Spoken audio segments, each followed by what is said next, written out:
Good, good. I heard the microphone being pushed across the desk a couple times, Representative. So Oh, I apologize for that. no, it was good. It helped me understand that we were still connected, so that was good. So we're going to go ahead and interact. I think it might be good to just take a couple minutes as a break if anybody needs. We're not going to be here much longer, but I think it'd probably be good to just take a couple minutes if everybody needs to. Some index cards went out. Anybody has any questions? Feel free to get those up here to us.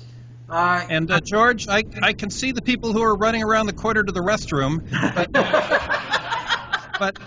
but I wonder if I could get you to turn the camera back into the room, because I'd rather see the people I'm talking to than watch myself on the screen.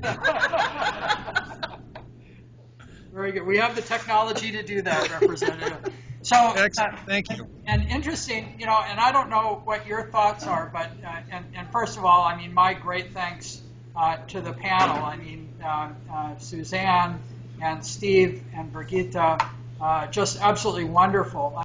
I mean, as I think about public education and the investment that we make as a society, ultimately, when they succeed, what we're basically we're getting much better capacity in terms of the residents in Lincoln County to essentially have higher paying, more sustainable jobs.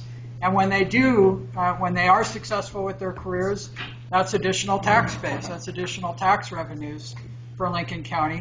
And so, interestingly, the second most popular thing as we polled, at least locally, were high-paying, sustainable jobs. So we're probably going to invite you back. But it really is a closed loop when you think about it. I mean, we want to improve the quality and dignity of people's lives, and I think everybody in this room, I think there are so many folks. If you're involved in education, if you're an educator or on the school board, why don't you go ahead and raise your hand right now while Representative Gomberg's on the phone. I'm a product of public schools, and so I have a deep and great appreciation for the folks in this room and the folks here on the panel. But it is an investment that we make, and the investment that we make improves the quality and dignity of people's lives, and that's why I think everybody in this room agrees that it is an absolute societal imperative. And Representative Gomberg, I'll shut up, and if you have any questions or interactions with Brigitte's presentation, and I'll invite other questions to come on up to me. Well, go ahead. I don't have a long presentation or anything prepared, but a couple of observations to share with you. And the first one is that we have obviously got some remarkable talent in Lincoln County, and talent that we should be proud of. And I'm so pleased with the presentations that I heard from these three tonight, but the point needs to be made that those three people are also being supported by their elected boards in many cases, and certainly by the staff and the teachers and the classified crew that are working with them on a daily basis to help address the challenges that our kids are facing. So congratulations to all of them. Let's take note of the entire scope of resources that we've got available. I heard a daunting statistic earlier today in one of my committees. We were talking about the fact that normally you expect a family or an individual to commit 1/3 of their income to their home costs, their housing costs. And what that means is if you're working at minimum wage, and so many people in Lincoln County are working at minimum wage, that in order to be able to commit 1/3 of your income to an $800, the typical cost of a two-bedroom apartment, you would have to work 72 hours a week. 72 hours a week at minimum wage in order to put 1/3 of your income into the average cost of an apartment. Now, part of the problem is that the average minimum wage worker in Lincoln County is 31 years old. Think about that, 31 years old. So if you've got half your income going to your apartment, and another $600 going to child care for one child, what does that leave over for food, for utilities, for life? And that very daunting observation then leads us to the increasing demand for services in Head Start. It contributes to the challenges that our schools are facing, and it also reflects on the affordability of our community college program, where these people are trying to find opportunities to advance themselves. Now, we all know that throughout the recession, we cut and we cut and we cut, and education bore the greatest brunt of those cutbacks. And last session, we were able to start turning the corner and put $1 billion more back into education, the largest education budget in the history of Oregon. I was very proud to support that. But the fact of the matter is that we've been cutting for so long and for so deep that even with that $1 billion increase, we still remain 3 weeks behind the national average in teaching days. We've still got the 4th largest classrooms in the country. We're still looking at one of the lowest graduation rates in the country. Now, that's not focused on Lincoln County. That's talking about statewide numbers. And so now we're back trying to continue to make investments in education, to continue to bring us back. And it's partly because we've been cutting for so long and so deep that we find ourselves in this very daunting situation. So, I mean, one of the things that we talked about is the kind of kids that we're trying to teach. In Lincoln County, 2/3 of our kids are getting free or subsidized meals. 1/10 of our kids are listed as homeless. 1/10 of our kids in our schools are homeless. Imagine that. And so when we start reinvesting in education, we have to consider the fact that we've got a number of increasing costs. The state has asked our schools to provide a full-day kindergarten. That's adding expenses. And some of the kids that we're working with, kids that have special needs, are more expensive, and that's adding to our expense. So the legislature comes in and says, we're providing more money. We're providing 9% more money this session than we did last session, but the schools are also correct when they say to us, we're not getting enough money to get the job done. Now, just to give you some very quick context, and I want to get to questions as fast as we can. The governor proposes a budget. Governor Kitzhaber proposed the budget that we're working with over here this session. And then the legislative leadership reviews that budget, and the co-chairs of the budgeting committee submit their budget to the Ways and Means Committee for overall review. What we were able to do at the beginning of this session is add $600 million more into the education budget than the governor had originally proposed. That's that 9% increase I was talking about, $600 million more.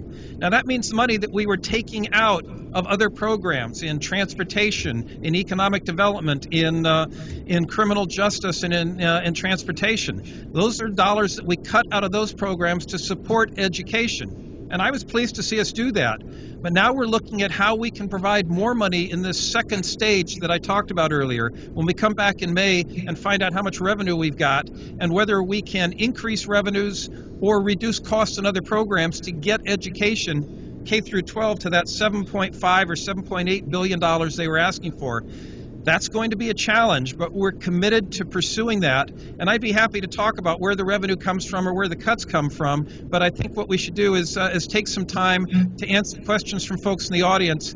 I certainly wanted to provide that budgeting context and indicate how we're going through the process of finding more money. But I also wanted to recognize that we've got a great team in Lincoln County with our paid leadership, with our elected leadership, and with the staff that's working with folks on a day-to-day basis. Thank you, Representative. So questions from the panel or questions out in our audience? Yes. My name is Laura Hamilton. I work at the community college in the developmental education arena. And I just want to make a comment that I have come to before, but I really love the fact that the Head Start folks' work is lined up against the community college work, because every parent who comes in and served at the college means one less 5-year-old who's going to be a first-generation college student. The studies are very, very clear about what a dangerous job it is to be the first person in your family to attend college. And every dollar that goes down to community college also, at the same time, is supporting the 5- and 6-year-olds who won't have to be that person who breaks the barrier. Very, very good. Thank you for all your work. Nice, very nice. Were you able to hear that, Representative? A wonderful point. which I appreciate so much. One of the things that we need to talk about with our community colleges is that as we're looking at funding the 19 colleges around the state, our smallest colleges have higher costs per student than the larger colleges do. I mean, that's not really hard to figure out. You've got the same overhead teaching a class of 20 as you do teaching a class of 80 or 100. And so our small colleges, particularly those on the coast, are looking at higher costs per student, and that turns into higher tuition costs that we're asking our local people to pay. That's one of the trends that we need to get away from, and treating our colleges the same, and we need a formula that better reflects the needs of our smaller colleges so they can be on a competitive basis with the larger ones. Very good. There was other questions? Yes. I don't really have a question, but I want to share some creativity. I agree wholeheartedly with the Head Start program. My wife taught Head Start in Cincinnati for years, and if you don't start with the parents and get them involved, you're going to lose with the kids. So, number one priority is there. K through 12. The idea I'd like to share for you to consider, because two of our three children were involved in it. As a freshman, you have the opportunity to identify to take one extra course or class your freshman year. And when you get your senior year, you only go to school half a day. The other half a day, you go out and interview for a job in a field or an area that you would be interested in. You don't get paid any money, but the employer gets the benefit of your effort, but also you get a lot of knowledge. And that allows kids to, and again, one of mine, wanted to become in the airline industry. He went to the airport, and of course he's a captain with American Airlines now. So he was able, but to him, the real plus was, I only had to go to school half a day.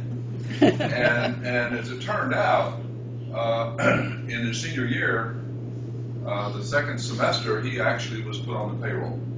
So he was able to earn money, and he had demonstrated that. My daughter started off, and she did the same thing and wanted to get involved with government, and then said that wasn't my thing, and then she went into marketing and advertising. And that's her career today. In fact, she's a VP of advertising for a company.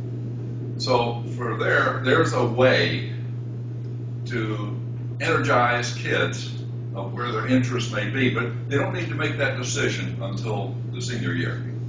But you make a decision as a freshman. I'm going to only go to school half a day, but I'm going to go out and work. Colleges. I was the oldest of 6 children. My parents could not send me. So what I did, I joined at the University of Florida a co-op program where I went to school one semester, was broke, went and got a job with Florida Power and Light, doing whatever.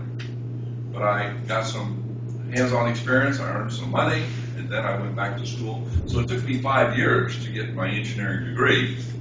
And so again, even I was just thinking, here we are, you talk about kids with 2 or 3 jobs. If you had a co-op program, you would say, yeah, go do those 2 and 3 jobs, and then next semester, I want you in here as a full-time. Those are the ideas I'd share for you to consider. Thank you. Very interesting. Thank you. Any comments, Steve? Well, some of those things are in place in various different forms. We have work-study programs that currently go. We have students who do take advantage of that. We are being faced with some new challenges around the structure of our day and the way that the state is requiring us to spend that time and the requirements that that's placing on our students. So some of those things are being minimized from the state level.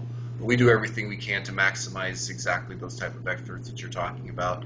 What we'd really like to do is, again, work with the community college to take that even another step and provide training programs in specific areas where kids can actually gain certification through the process, as well as the experience that goes along with it. So when they do walk out of their educational process here in Lincoln County, that they have a leg up on others to get those jobs. Exactly. Yeah. Very good. Yes, there's a question back there.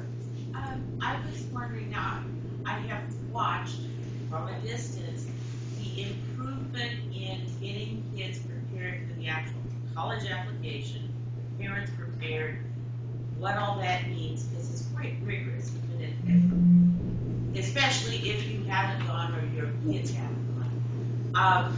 But one of the things that came about with my second daughter, and this would have been quite a while ago, the schools were so stressed that they had one college counselor, and she was operating in Toledo and in Fort, so I don't fault her. But it was apparent that when my daughter actually took her resume in, the woman was totally floored, because she only knew what was happening to the high school students in the high school environment. And my daughters, because they lived in Newport, had whole lives outside high school. High school was important, but there was the performing arts, and there was the trips here, and this and that. So there was no way for that counselor to know how much resume my kids had. So tell me about college applications for schools. Well, I'm going to tell you that the first thing is we have a severe shortage of counselors, and in our original budget plan, we actually had put additional high school counselors in to work on the very things that you're talking about. Unfortunately, with the budget being where it is, it came down to a decision of, are we going to take teachers out of classrooms, or are we going to not fill counseling positions? And it actually came down to a position we even had to eliminate some counseling positions in our elementary schools just in order to save those classroom teachers. So we really tried to keep our budget cuts out of the classroom as we've been moving forward, and unfortunately some of those other things have to go. In that case, because you have to pay college, and they're familiar with that whole mess. And it's a positive experience, but when you're first, can there be some cross-fertilization there? Certainly, Because yeah. They've got the skills, they know how to do it, they can present it, it's a different voice in high school. That would be important to kids too. Yes, and there's already activities that we do, and sometimes there's things that you can do in group activities that really helps a lot. So for example, just applying for financial aid can be very complex and complicated, but annually we do, we take Saturdays and it's financial aid day, and we get in kids and their families.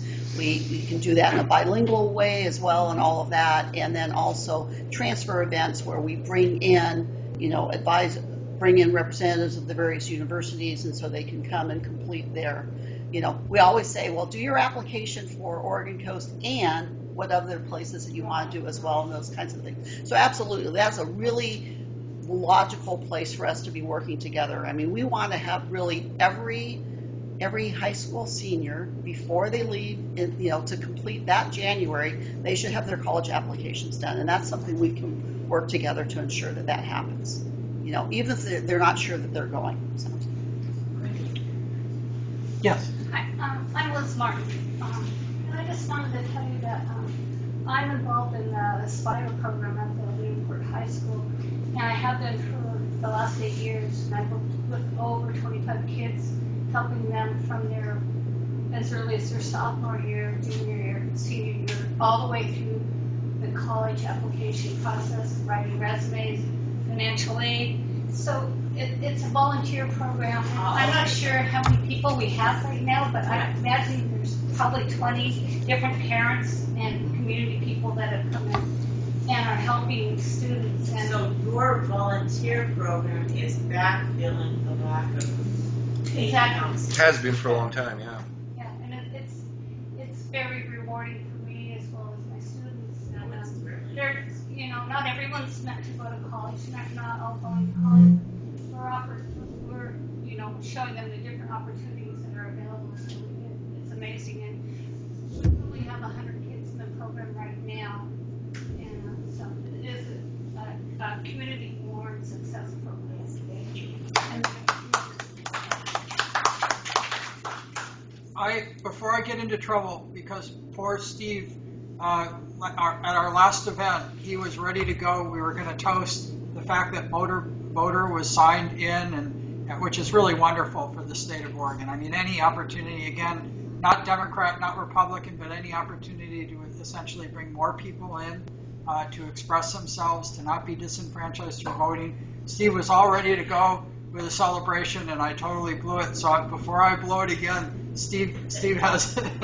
Well, one sort of dark lining to that silver cloud is that we've enjoyed the past few terms going up to the community college and having a voter registration table. And also, we're looking forward to having more outreach in terms of voter registration. So that kind of removes our motivation for that, but it's good. So, that's definitely a good thing. I'd like to say a couple of things. One is a bit of recognition for George, our new chair. I'm with the Democrats, recent vice chair, and current historian, also former instructor at Portland Community, Clark, Temecula, history, political science. But George, our new chair, brought us together in February for a brainstorming session. This idea came out of it. He brought it into reality. He's dragging us into the 21st century. And so, for everyone who is appreciating this coming together and networking and learning from one another, thank you, George. Oh, thanks.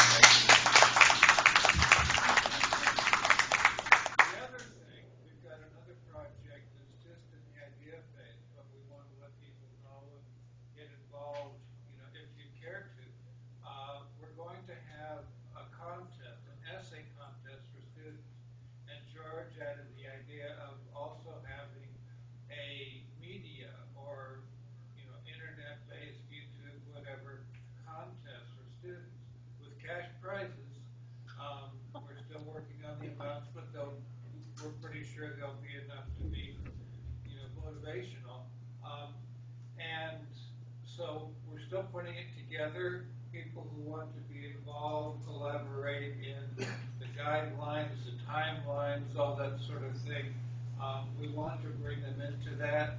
And our proposed topic for the first round is, does voting matter? But we're still, as I said, in the developing part of this, so any other ideas would be welcome. But if you want to be involved with that, send me an email, smyers1010@hotmail.com, and I'll repeat that, smyers10@hotmail. And as we move it forward, if you're interested in possibly being a judge, if you've had experience with contests, that sort of thing, something to get involved with. Thank you, Steve. And as part of that, I made a commitment, and I'll make sure that our website has your contact information. So anybody that wants to help or participate, really appreciate your driving that, Steve. So thank you. There were some additional questions? Yes. You all were talking about the use of volunteers in your program.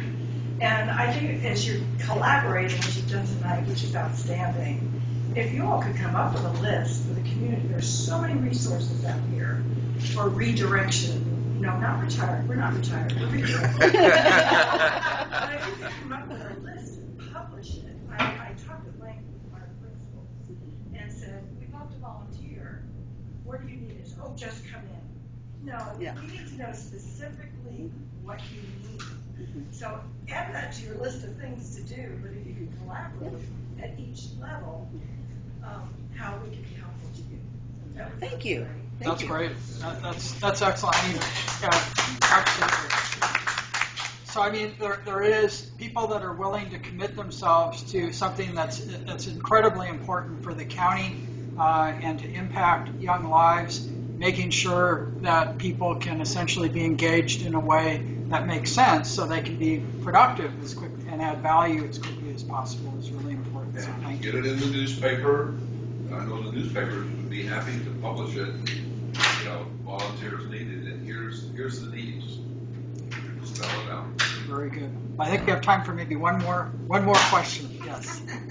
Okay, I'm going to downer, and this is for all of you and for Representative Gomberg as well.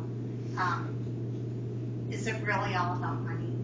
I mean, how can we get more slots available for Head Start? We have one in every 4 child in this county lives in poverty.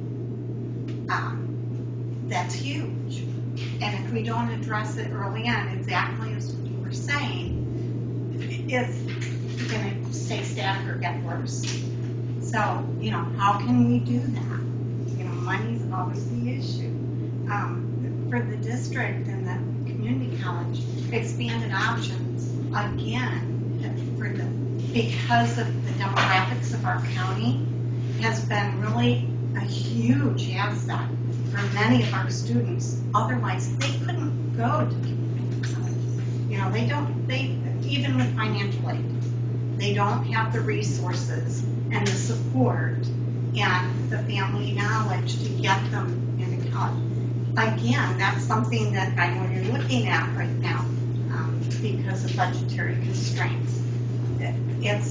It's huge for our county specifically and for many places around the state. But, Lincoln County has an extreme high poverty level. So we need to catch the kids early. We need to offer them all the opportunities that we can to boost them out of high school and into college and higher wage jobs. And it comes, I guess it comes down to the money. We can change culture and character in the schools, which is great. We need to do that. But, the arts, the music, the PE, all of that has been cut because of a lack of funding. Right. So, well, I mean, I guess I'm preaching to the choir, but it's something that we really need to address at every level. Right from the state down to the Head Start, and even outside of Head Start, early childhood education and child care. I think it's huge, and it's the return on investment that we get in education and in working with the vulnerable population and making sure in Maslow's hierarchy that needs are taken care of. I can say, even though you were trying to bring us down a little bit, I can say that I do have optimism, in getting to know Senator Roblin and getting to know Representative Gomberg. We start out with people that are going to take the funding and allocation that's there and prioritize it in a way that I think is going to be far more closely aligned with what we would do. And so I think we have a good starting point, but there absolutely is more work to be done. And so I don't envy your job, Representative Gomberg. Any closing comments for us? Any words? Any cause for optimism, happiness? Well, I said again. Oh, goodness, I'm sorry, there was an echo there. I said earlier what a great team that we've got doing good work for us, and I think that's certainly cause for optimism. Is it all about money? Every district that I work with across my district has asked me to find more money, but I think there's also opportunities to do things better. One example I point to is the collaboration that the superintendent made reference to between the community college and our K through 12 programs.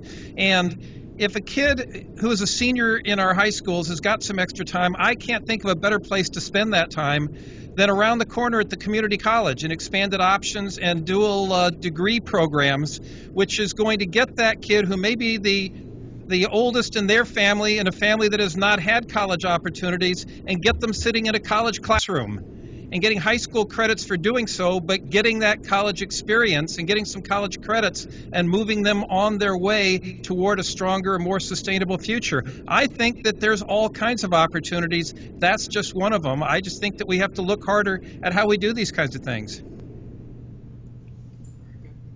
Any closing comments from the panel?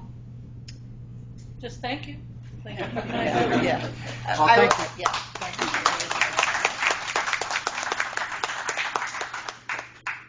Thank you, Representative. We're gonna. send you back to legislature now. The session needs you. And thanks so much to everybody for coming out tonight. My goodness, a crowd that stayed out till 9 o'clock on a beautiful spring evening on the coast. Thanks again, Representative. Where are you? Actually,